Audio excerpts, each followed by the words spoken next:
கொடுக்கப்பட்ட வேத பகுதி எபேசியர் 4:14 இருந்து முடியும் வரை. எபேசியர் 4:14 இருந்து முடியும் வரை. நாம் இனி குழந்தைகளாயிராமல் மனுஷருடைய சூதும் வஞ்சிக்கிறதற்கேதுவான தந்திரமும் உள்ள போதகமாகிய பலவித காற்றினாலே அலைகளைப் போல அடிபட்டு அலைகிறவர்களாயிராமல் அன்புடன் சத்தியத்தை கைக்கொண்டு தலையாகிய கிறிஸ்துவுக்குள் எல்லாவற்றிலேயும் நாம் வளர்கிறவர்களாய் இருக்கும்படியாக அப்படி செய்தார்.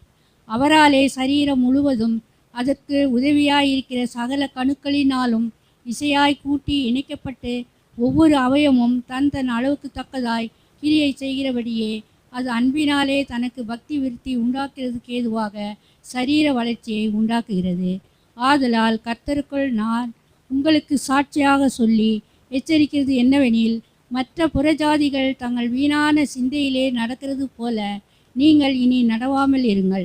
அவர்கள் புத்தியில் அந்தகாரப்பட்டு தங்கள் இருதய கடினத்தினால் தங்களில் இருக்கும் அறியாமையினாலே தேவனுடைய ஜீவனுக்கு அந்நியராய் இருந்து உணர்வில்லாதவர்களாய் சகலவித அசுத்தங்களையும் ஆவலோடு நடப்பிக்கும்படி தங்களை காம விகாரத்திற்கு ஒப்பு கொடுத்திருக்கிறார்கள்.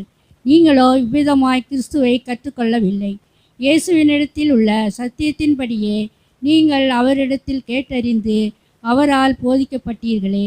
அந்தபடி முந்தின நடக்கைக்குரிய மோசம் போக்கும் இச்சைகளாலே கெட்டுப்போகிற பழைய மனுஷனை நீங்கள் களைந்து போட்டு உங்கள் உள்ளத்திலே புதிதான ஆவியுள்ளவர்களாகி மெய்யான நீதியிலும் பரிசுத்தத்திலும் தேவனுடைய சாயலாக சிருஷ்டிக்கப்பட்ட புதிய மனுஷனை தரித்து கொள்ளுங்கள்.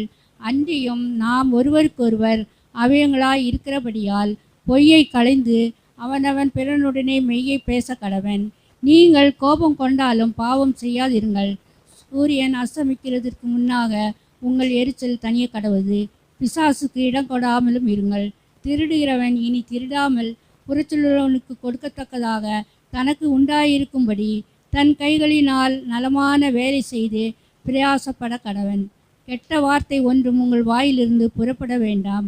பக்தி விருத்திக்கு ஏதுவான நல்ல வார்த்தை உண்டானால் அதையே கேட்கிறவர்களுக்கு பிரயோஜனம் உண்டாகும்படி பேசுங்கள். அன்றியும் நீங்கள் மீட்கப்படும் நாளுக்கென்று முத்திரையாக பெற்ற தேவனுடைய பரிசுத்த ஆவியை துக்கப்படுத்தாதிருங்கள். சகல விதமான கசப்பும் கோபமும் மூர்க்கமும் கூக்குரலும் தூஷணமும் மற்ற எந்த துர்க்குணமும் உங்களை விட்டு நீங்க கடவுது.